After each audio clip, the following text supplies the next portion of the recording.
Welcome to another powerful episode of the Empowering Minds Mental Health Podcast, where we dive deep into the intersection of mental health, politics, and personal experience.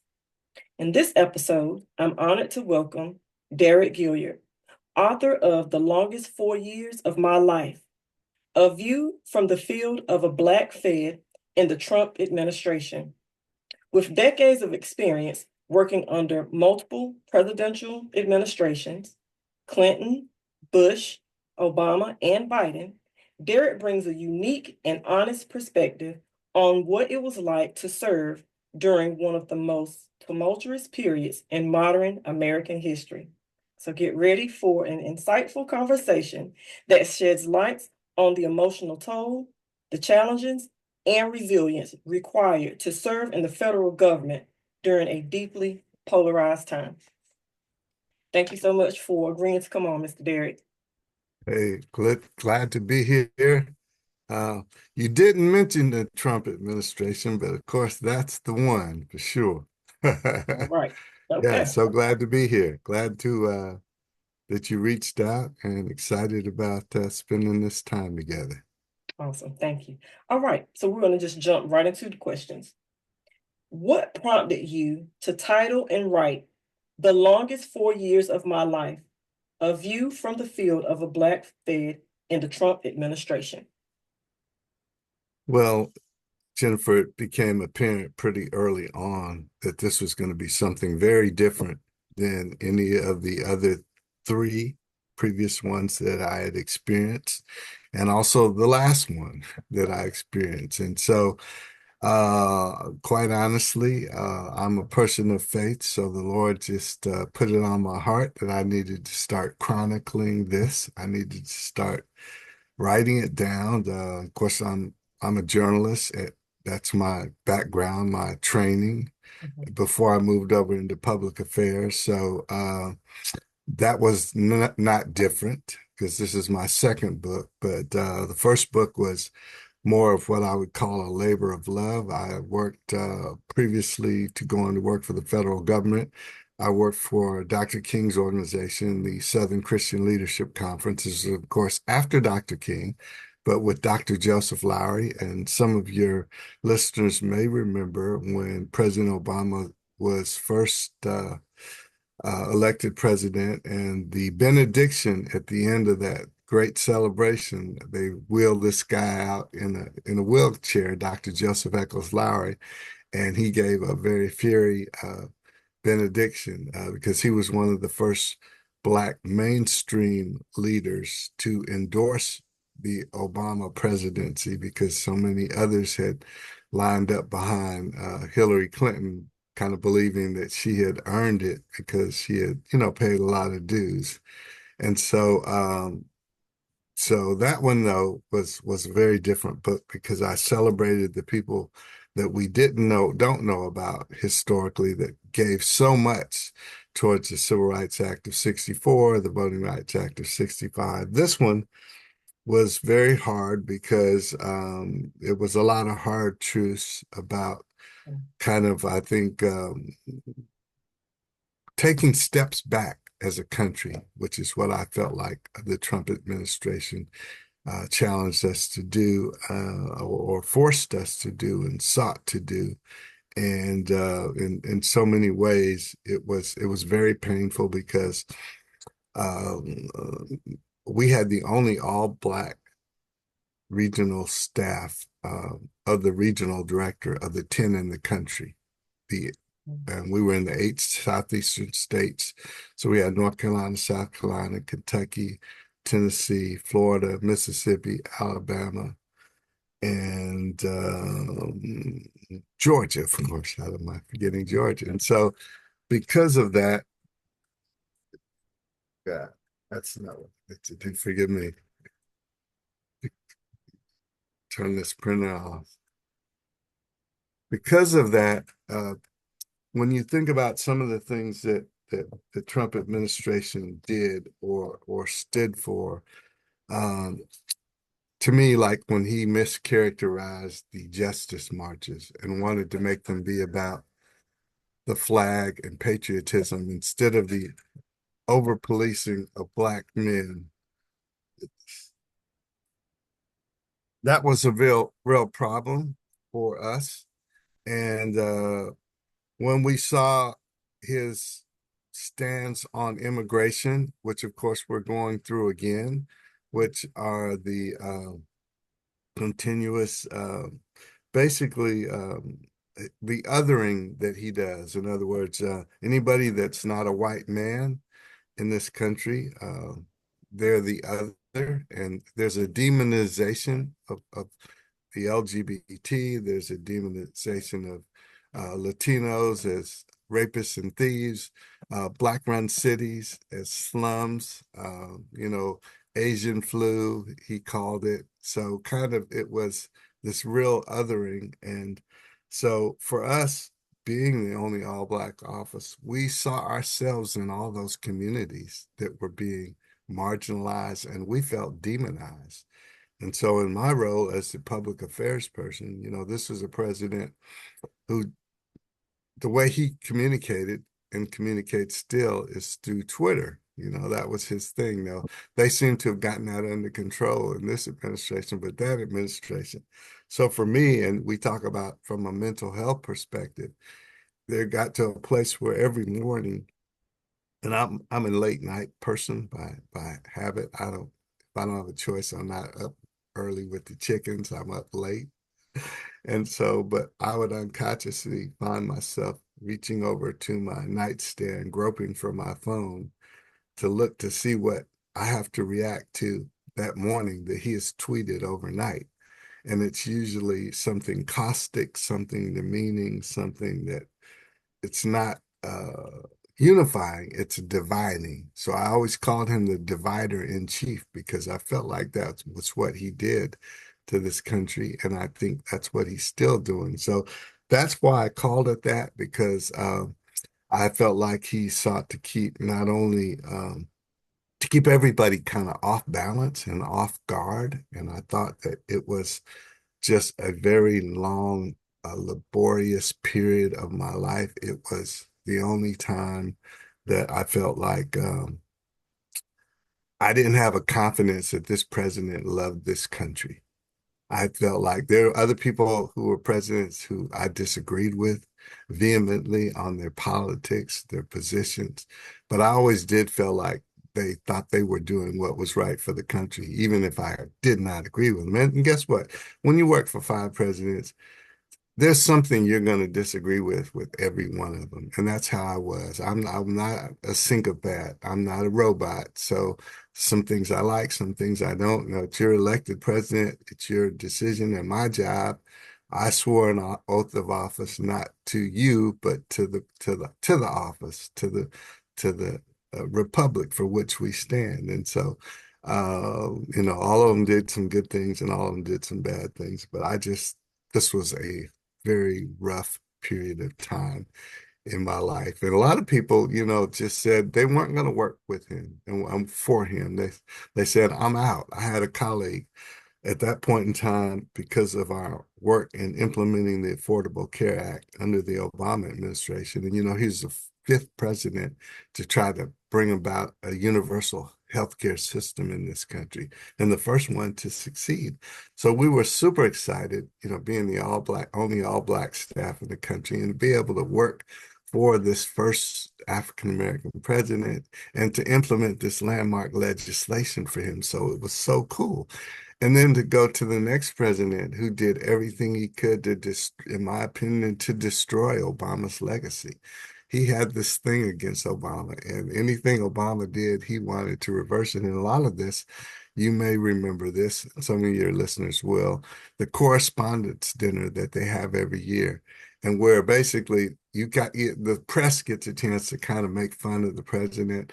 Well, the president, Donald Trump, was in the audience, and he jokingly reminded Trump that he was the one that brought about the birther theory, that Obama was not really born in this country.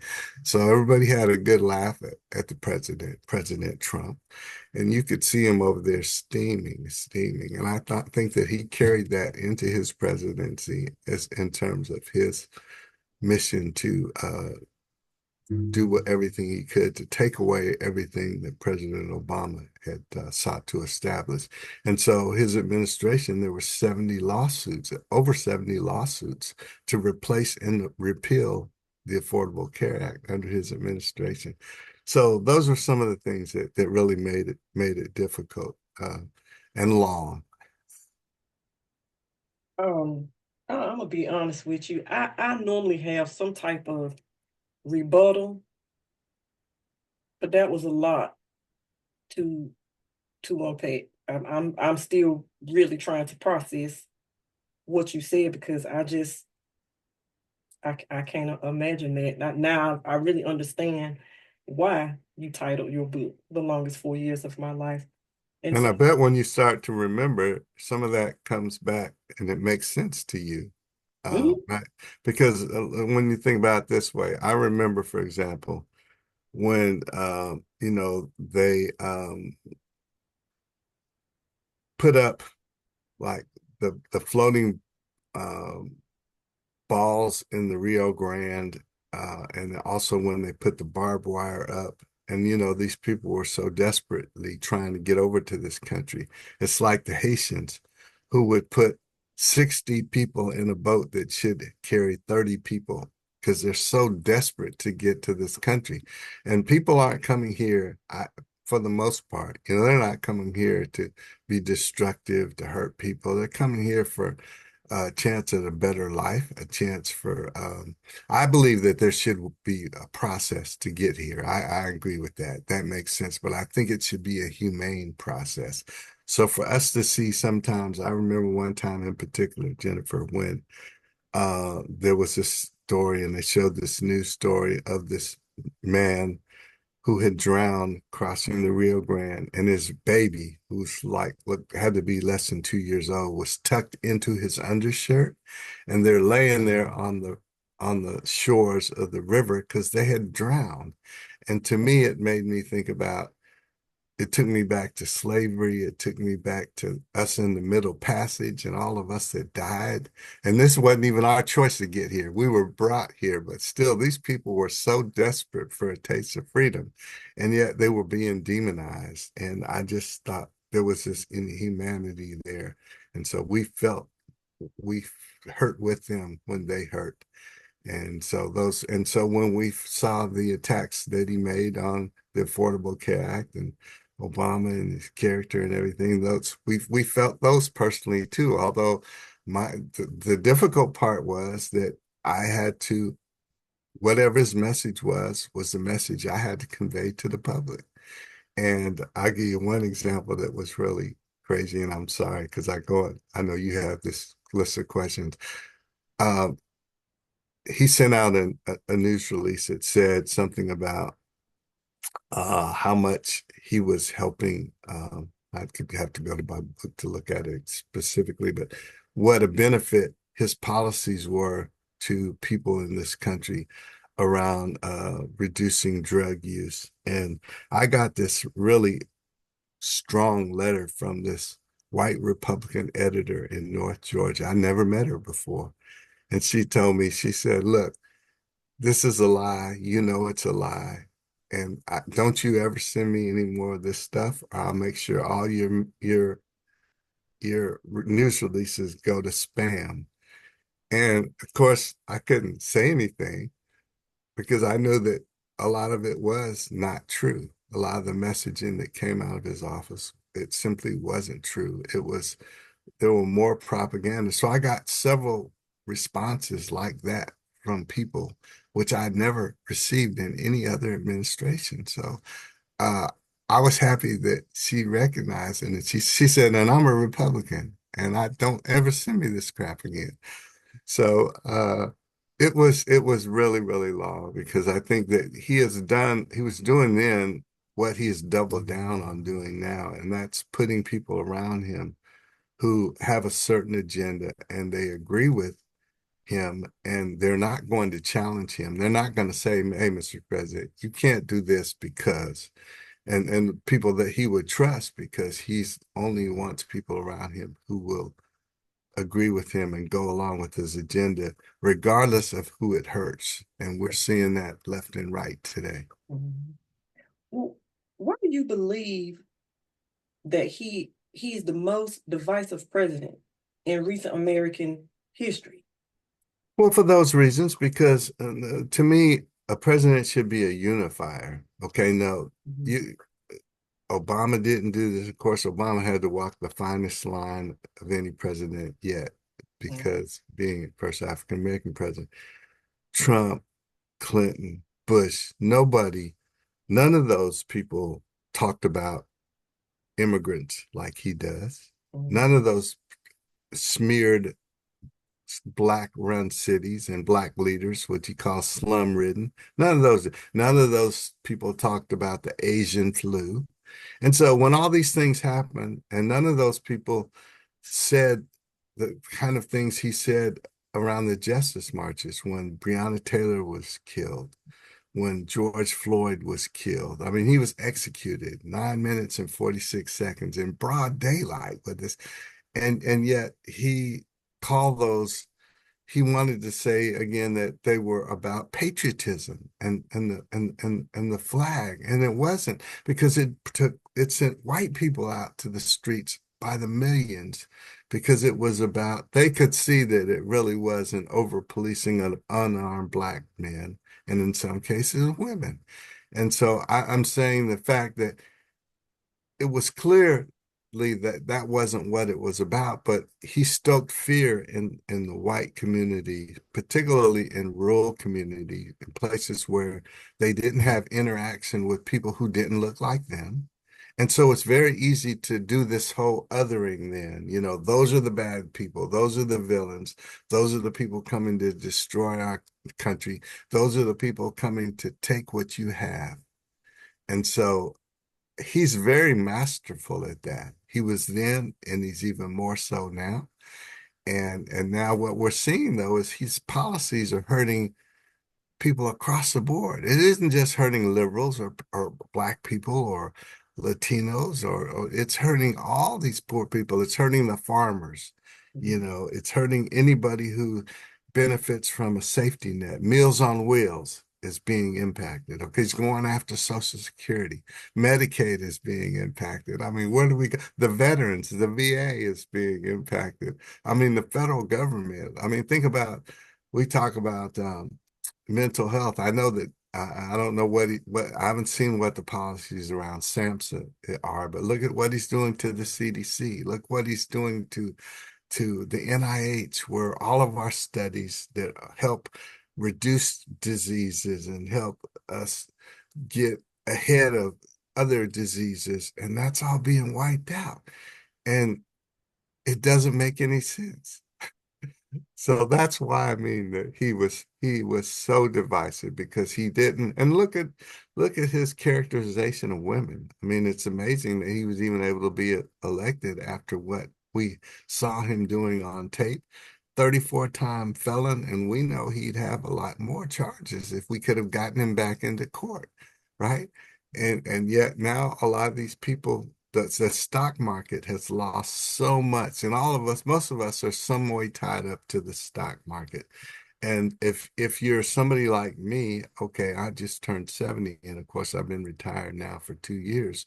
But people who are hoping to retire and have taken this this hit of maybe a third to half of their portfolio in this last 6 months, a lot of them are going to have to rethink it. They're going to have to maybe work longer, and hopefully they still have a job. So it's really rough, and that's what I mean by divisive. If you weren't a white man, you felt under attack, because the women's marches right after his first election were the biggest marches in U.S. history. Women coming to protest against his election and his policies. So that was why I said that he was so divisive. Now, what concerns you right now the most about our current state based on politics? I think, wow, and there's so many things. One is, of course, that our enemies are now our friends. Okay, now we're cozying up to Russia and we're cozying up to well, we're not happy with China right now because of the whole tariffs and war. But I'm saying Canada, who's fought with us through several wars, England, France, those are the people who stood with us, and now we're against them, and we're with dictators. He loves dictators, but again, I think our assault on our government is really scary to me as somebody who worked for 25 years with the federal government. It's one thing, look, nobody is against, nobody wants to see waste and abuse in government or private industry or anywhere else.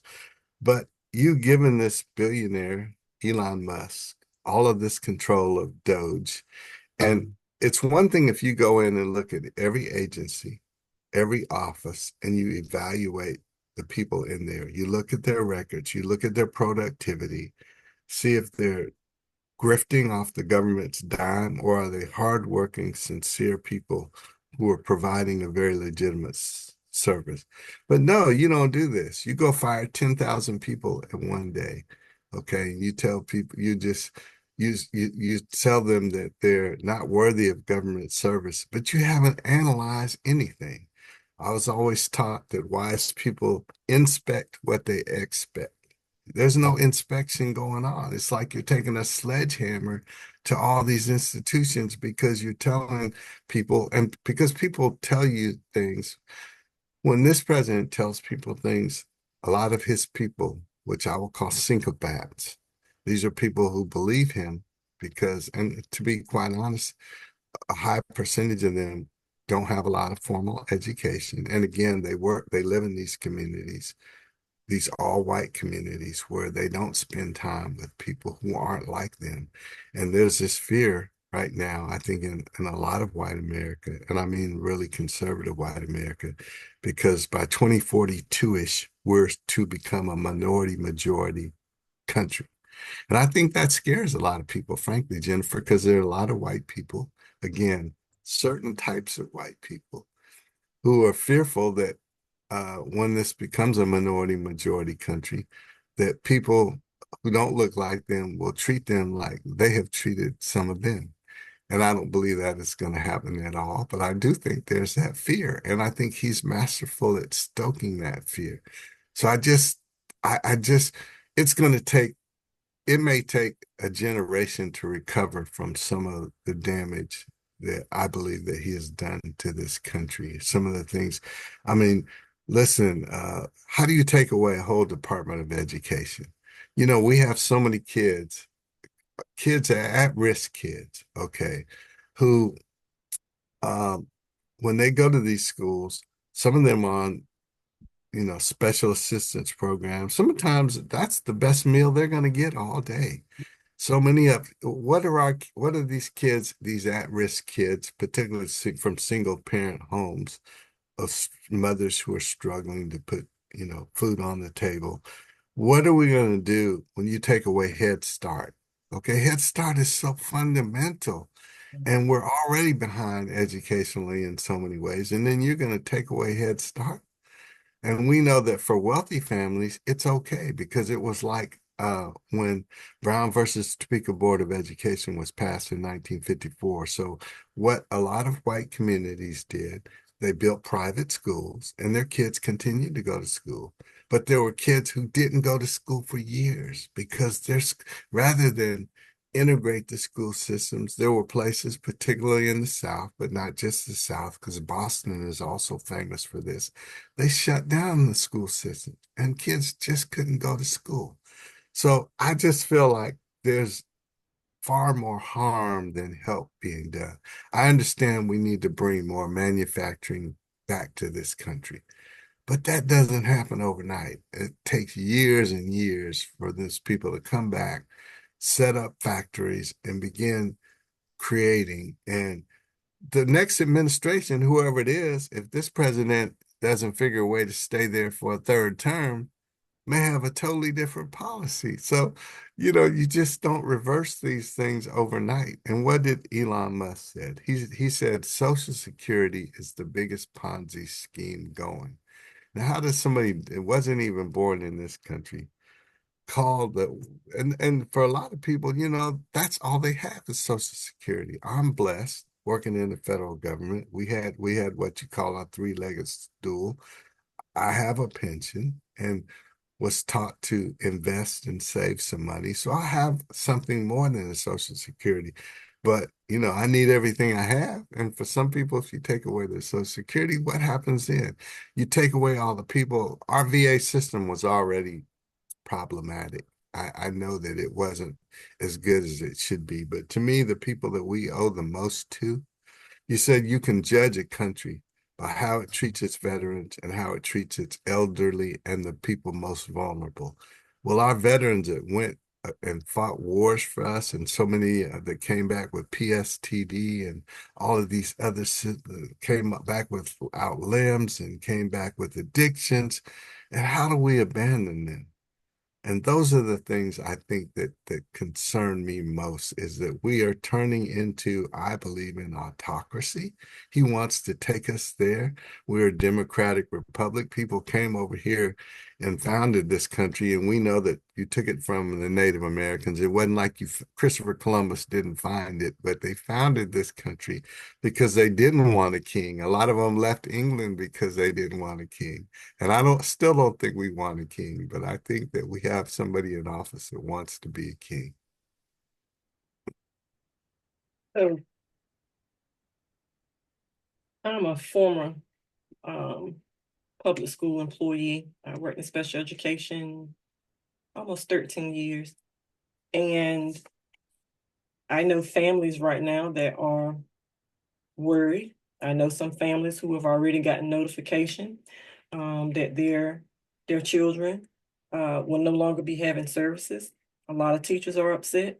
And what I try to stress to people all the time is that DEI is for all students. I work with students who came from affluent and wealthy families, and then I work with students that maybe came from a lower socioeconomic background. So removing that really is a disservice to take it away because it's actually a setup for failure or for the students to, excuse me, digress in their learning. And I'm in higher education now. And I would say maybe 45% of our students are there on a visa. And they are afraid that they will not be able to continue their education. So that really concerns me, and that really bothers me. So I wanted to ask the guests, do you all have any comments or anything that you wanted to add or anything that you want to say?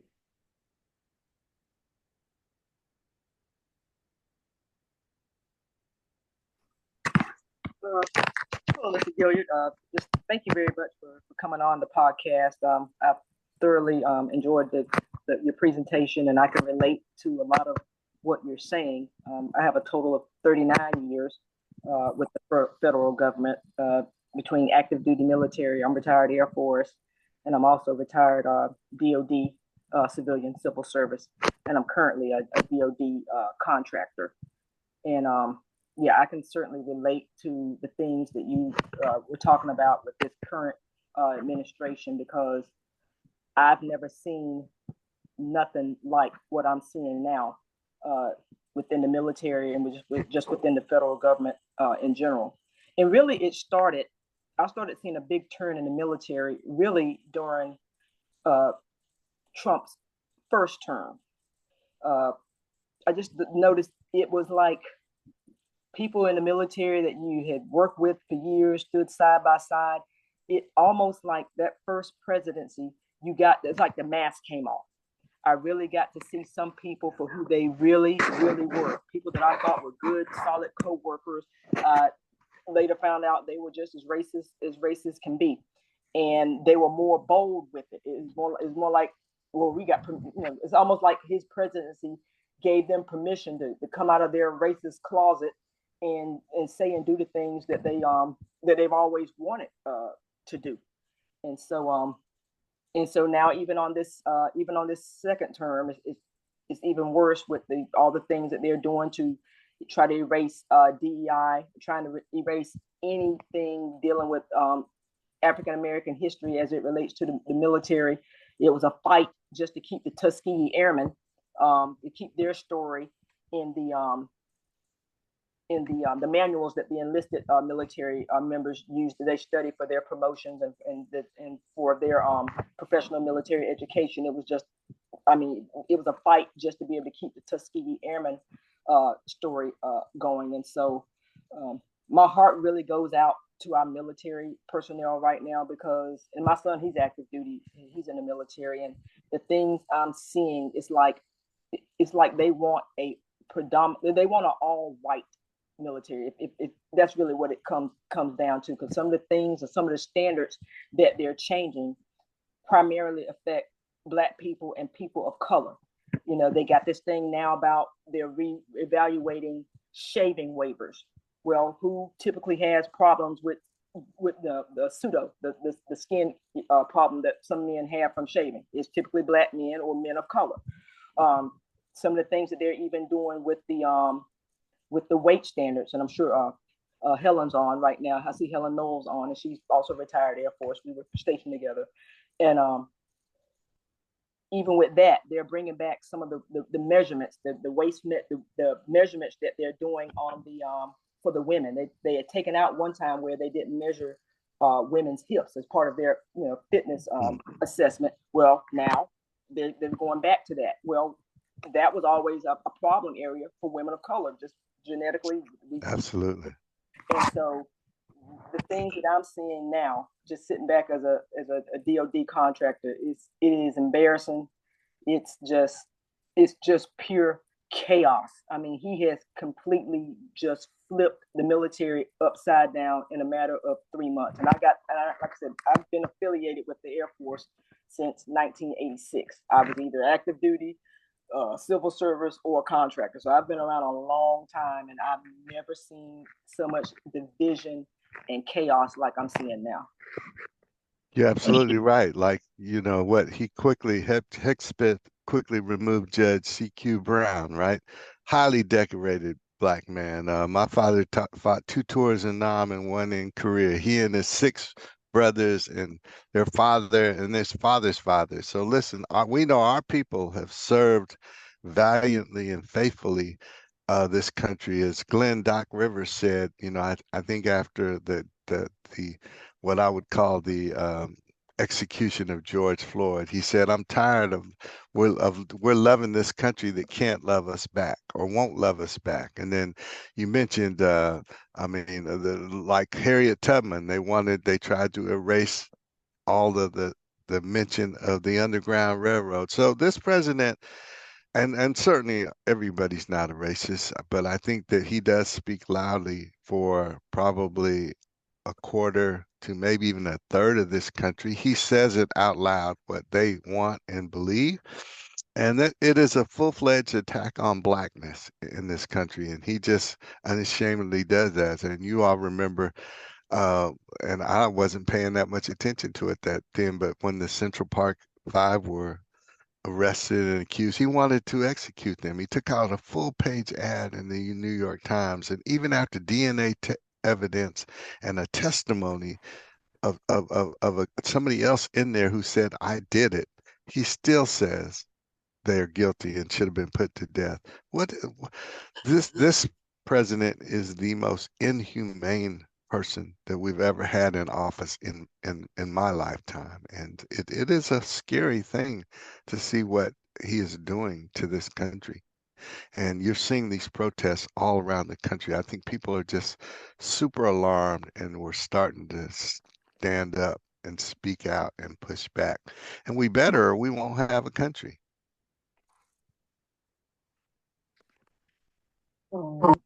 Thank you for your comment, Edwin.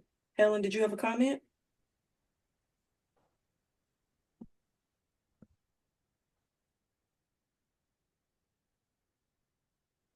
I'm sorry. Yeah, I do have one.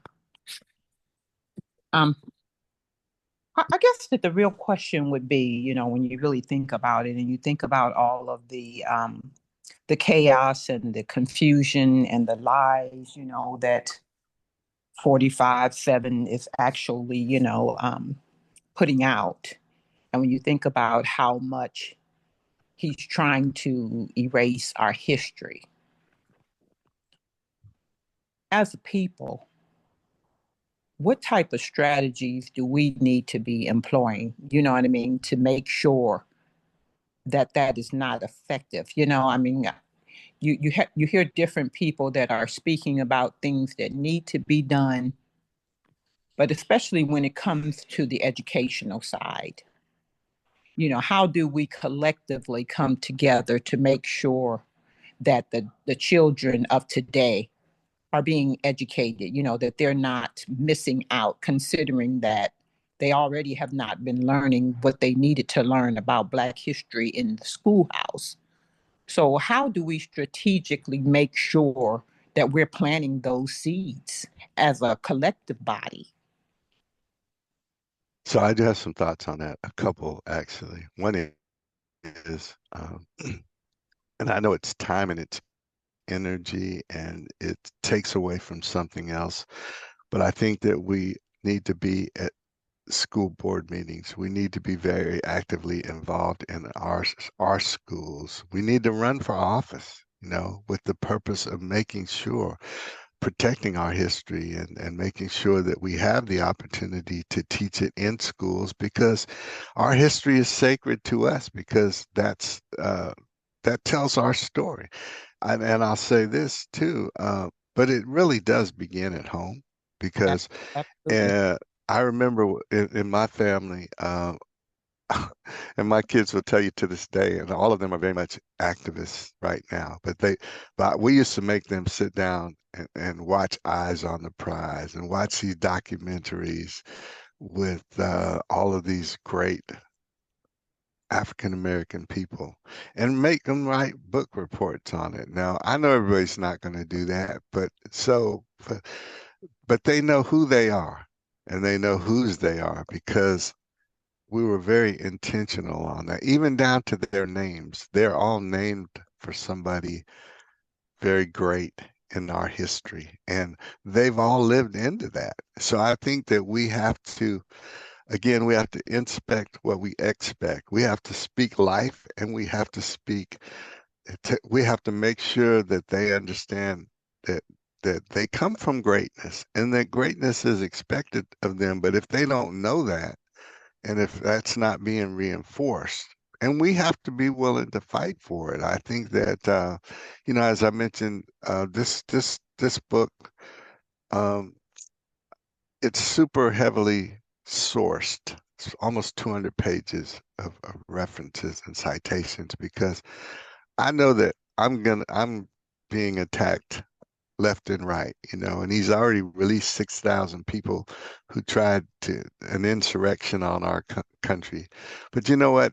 If I am not willing to do this, then I think I spit on the graves of all those people who have fought and died and sacrificed for us because they knew it was the right thing to do. And some of them, most of them were Black, but all of them weren't Black. These were people who said that this country needed to live up to what it said it was. And we hold these truths to be self-evident that all men and women are created equal, right? With certain inalienable rights.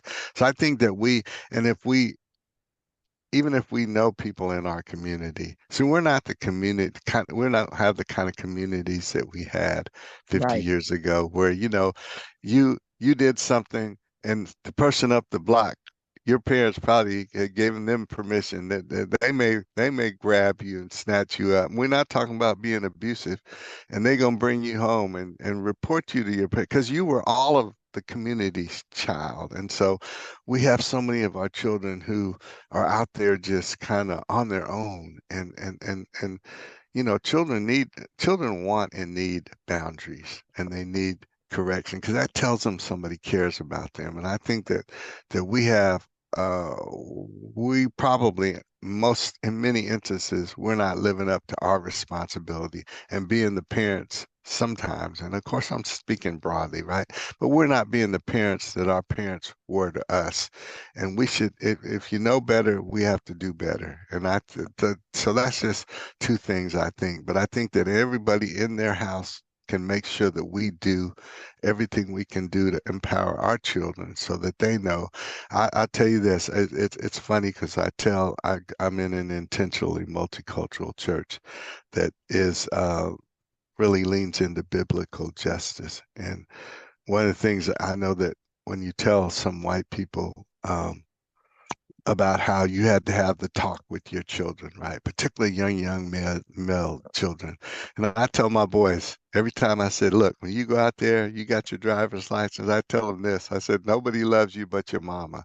So you go out there, a lot of times you have this encounter with this police, hands on the steering wheel. Richard Pryor used to talk about that. And probably people don't like me and mentioning Richard Pryor, but he said, Officer Tinsley, I'm reaching into my pocket to get my wallet. I mean, it's yes, sir. It's no, sir. It's hands on the wheel.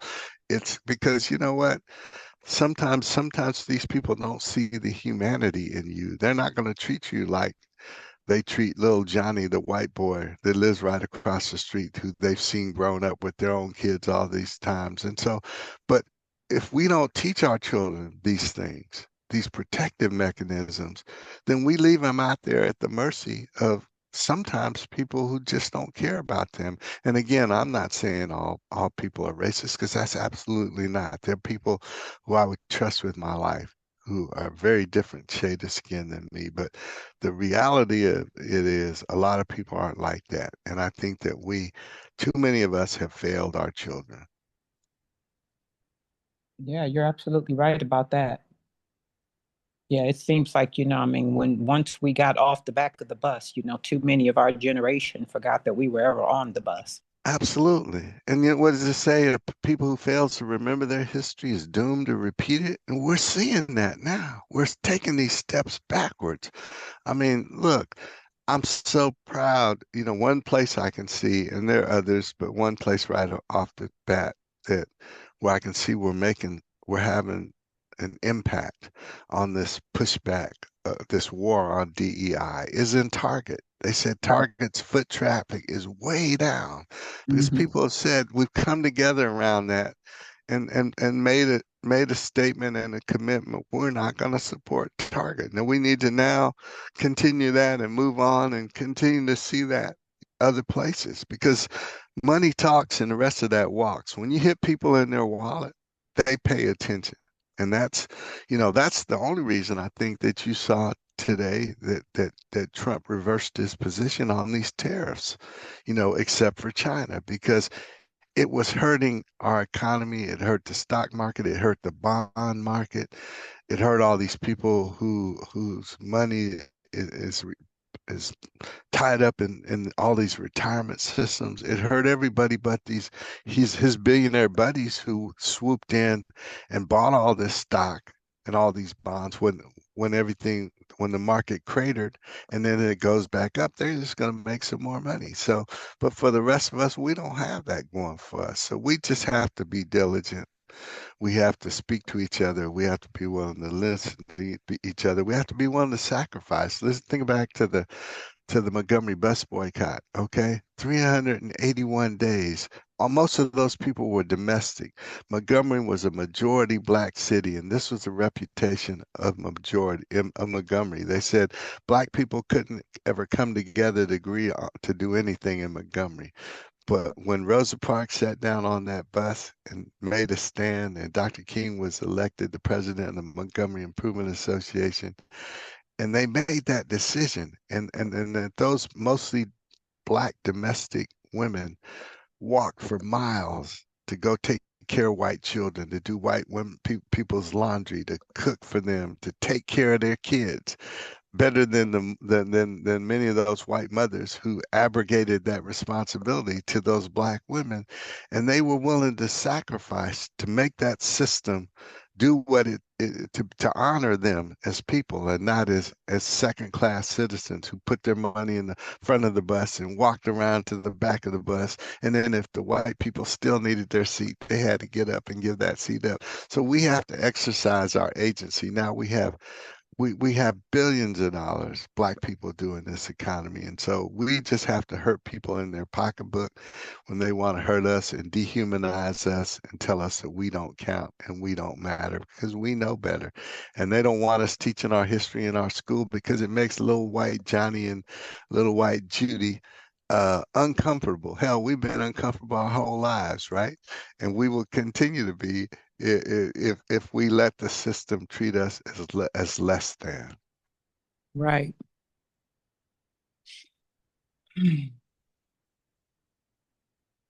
And this is interesting, and it's good that you did mention, about the Target issue and everything, because I know that Pastor Bryant, I like the fact that he has stepped up and become a somewhat of a national leader in this movement, and I'm hoping and praying that, after this 40 days, that the next strategy will be to attack another company, but for all of us to remain actively engaged, to make sure that we continue to stay in the fight, and that we just stay committed to it and everything, because it is something that, collectively, and individually, we all should be doing, to make sure that that change comes about from all of this. A lot of people, particularly our younger people, don't have a real deep appreciation for the civil rights movement. But I knew Pastor Bryant back in the 90s when I was the communications director at the SCLC, and you could see that he had this in him then, and it was burgeoning, it was growing. And yes, to see him step into this level of leadership now, but he's been groomed now for 40 years to get to this place. And so that's what we have to continue to do, because it's just that way in this country. And I mean, this is the greatest country in the world, and I love this country. But guess what? When you love something, you have to be willing to hold it accountable, right? We love our children, but we don't let them go off, and we couldn't let them go off and do anything destructive to hurt other people or themselves. And so we have to hold this country accountable too, because this is our country as much as it is anybody's country, maybe at least except for the Native Americans, and we know what's been done to them. Right. Well, I have a question for you then, sir, as far as, and congratulations on your book and for being obedient and writing it. What is what's your plan as far as really getting out and promoting your book? So I'm doing a lot of podcasts. I finally have the book to the place where it is acceptable to me, because this is very interesting. When I published my first book, self-published, and I've had a communications company for a lot of years, of course, being a journalist and everything.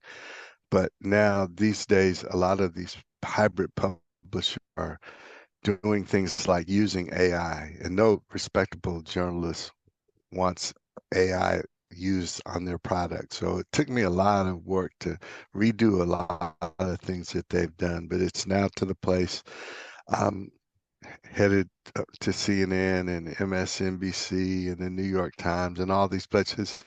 To be honest, I thought, like many of us hoped, that Kamala would be president and this book would be more a history lesson. It would be used in history departments in colleges and universities, and public policy departments and sociology departments, in African American studies department. But we're living this now, and so hopefully people will read it and they'll say, listen, we have this book club, we'd like to talk about your book, we'd like to bring you in to speak. So I'm going to keep sounding the clarion trumpet on this, and I'm involved everywhere I can, anywhere I can. I'm going to be speaking at the Medgar Evers' 100th birthday. Of course, we know Medgar Evers, the head of the NAACP, that was assassinated in his driveway, and it's his daughter. I worked closely with her on this project through the National Park Service and the Department of the Interior. President Obama approved the development of a national monument in Calhoun County, Alabama, where the 1961 Freedom Riders bus was firebombed. These two integrated buses came south in 1961 to test the new laws that said that bus systems and bus centers had to be integrated. You couldn't have white and colored water fountains, white and colored restaurants, and you had to have equality in sitting on the bus. And of course, there were people who didn't want that to happen. And John Lewis was one of the Freedom Riders. And so I'm working with her on that project. So I'm doing that. I was just down in St. Augustine for the 60th anniversary of the passage of the Voting Rights Act of 1964 this past summer with Ambassador Andrew Young. So I'm in all these spaces and places because I am myself a civil rights veteran and a historian. And so I'm speaking everywhere I can. I'm encouraging people, and I'm doing my part to get the word out. And I'm seeking support from anybody who believes this is important work. I tell people, buy my book, tell other people about my book. If you buy my book, go on Amazon, give me an honest review of the book. So, I've kind of feel like I've done my part, and I'm going to continue to do my part. And I mentioned, there's I couldn't even mention the names of my people, my family members in this book, because there's so many people out there who don't like me doing this. They don't want truth tellers, and I write from three perspectives. I write as a Black man in America who grew up when I was born, my parents didn't have the right to vote because, that didn't happen until 1965. So I write from the perspective of a Black man. I write from the perspective of a Christian, and I write from the perspective of a justice advocate. Because again, I was able, working at the SCLC, to sit at the feet of Fred Shuttlesworth and Jesse Jackson and Andy Young and C.T. Vivian and Rosa Parks and some of these giants. And so all that they gave for us, I feel like I have to do what I'm doing, and it's uncomfortable. The attacks will be there, but it's a privilege to be able to do something to hopefully encourage some other people and to educate some other people about the danger that we're facing in this country of taking these backward steps. And I know people who are moving out of this country because they don't like what it's becoming. But I choose to stay here and fight. And so I encourage others to join the fight in every little way you can, and help teach our young people why it is important to vote. I understand why a lot of them are disillusioned with our system, and it's in some way corrupt. But guess what? I tell people it's like when most of us were growing up, particularly if you're 50 or over. I was the first generation really that had a chance to go to any college and university that I had the grades to get into.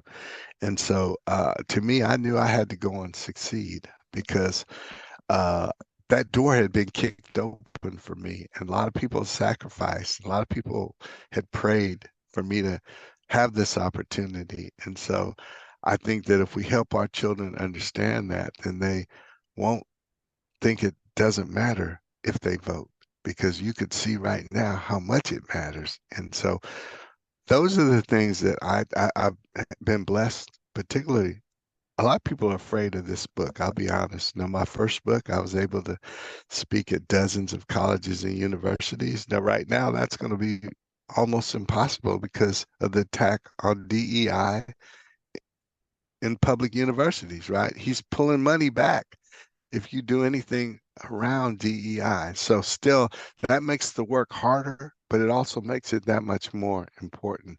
So I say we, just like we had the Green Book back in the 50s and the Yes. 40s when black people traveled. And so it was almost like an underground railroad. So we have Right. to work diligently to make sure the messages like this message get out. And I'm doing everything I can. And I just ask for people's support, ask for people to go to my website. And Jennifer, I know you'll put this up later, but hopefully you'll be able to put my website on here, which is DerricGilliard.com, www, and people can find out about my background, my history. I'm a journalist. I work for Time Magazine. I work for USA Today. I mentioned I work for two HBCUs. So I've kind of five presidents. I've kind of been in this game for a while, and I understand how important it is and how precious some of the benefits that we have. How hard fought they were, and to see them just slip away is a scary thing. And so a lot of times people want to get something, they really want to fight for it. It's like the Affordable Care Act when Trump attacked it and attacked and attacked it. People saw the benefit of it and they said, no, we're not going to do that. But we're going to have to do the same thing for our other freedoms and our other rights. I'm definitely going to yeah, I'd like to get your contact information because I've been pursuing justice for something as well for many years after retirement. And I would love to have you on a forum that I'm hosting, in the near future as well. So if you wouldn't mind sharing your information, Absolutely. I would love that. Absolutely. And if you you can do it a lot of ways. You can get it from Jennifer, but if you Google me, you'll see tons of stuff. Okay. I will. And you'll see my website, and you can go on and communicate with me through my website. Email me, remind me, and yeah, Will do. please. Okay. Absolutely. Thank you. Thank you. Thank you for caring, because Absolutely. that's what it's going to take. Us caring. Yes, I agree.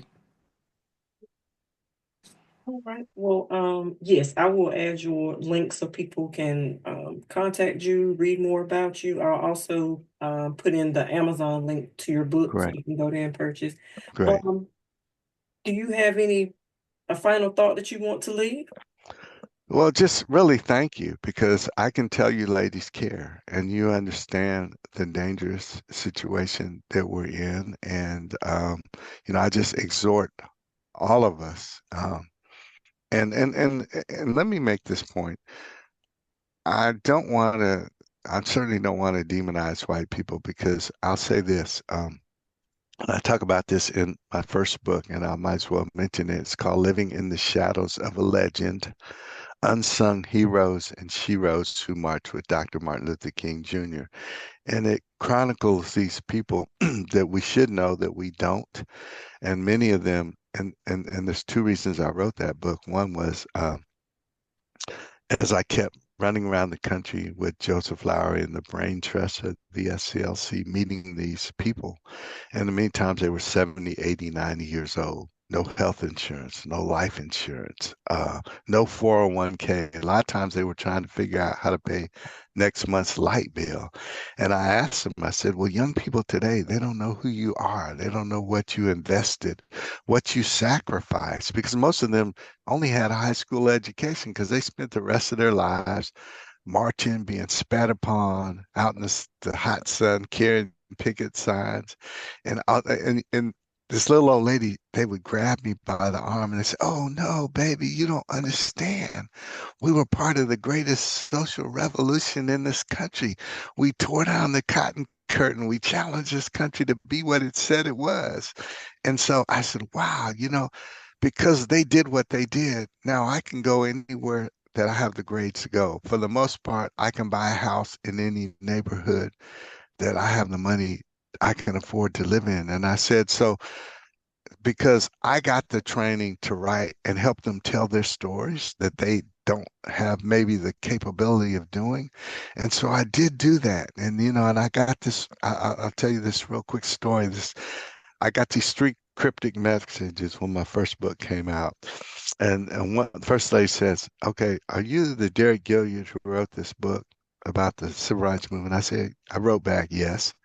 And then the next one said, are you the Derric Gilliard who wrote the book about John Thomas in Montgomery? And I said, yes. And then the third one, she wrote back and she says, I just want to thank you because my father, and what he did was he drove cars back and forth, taking the domestics who were on strike in Montgomery during the bus boycott back and forth to work. He used two different cars, and he was very afraid all the time because if you got caught doing that, you were in trouble with the police, and people were killed, people were fired, all this kind of stuff. She said, my dad worked for 70 years in the civil rights movement, and nobody ever thanked him. Nobody ever gave him a plaque or a citation. But because you put him in this book, he will be known forever. He said, so me and my 8 brothers and sisters are very thankful to you. And so to me, that was everything. And the other part of it, Dr. King said this. He said, when he got the Nobel Peace Prize, he was the youngest person to get the Nobel Peace Prize in 1964. He says, by giving me this, he says, you honor the unknown ground crew, these people who, without their sacrifices, the jet flights to freedom will never have left the earth. He said, these people will never be written up in who's who. He said, but when the blazing light of truth is shine on this glorious time in which we live, men and women will know and people will be taught that we have a finer nation, a greater civilization, because these humble children of God were willing to sacrifice for righteousness' sake. And so for me to be able to play a role in honoring these people, is what I felt like I was put on this earth for. And I didn't find that out until I walked into the doors of the Southern Christian Leadership Conference in 1994 and sat at Dr. King's chair and sat at his same desk that he occupied when he was assassinated in 1968.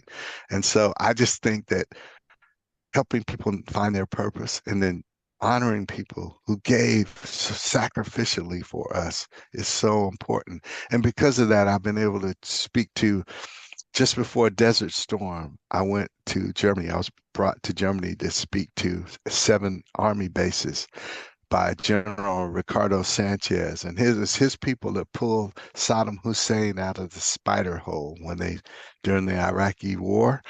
I also was the first keynote speaker at the Rosa Parks Museum in Montgomery. And I've been able to share this story around the country and some places in the world. And it isn't about me at all, because I'm nobody special. But I think that that's something that God had for me to do.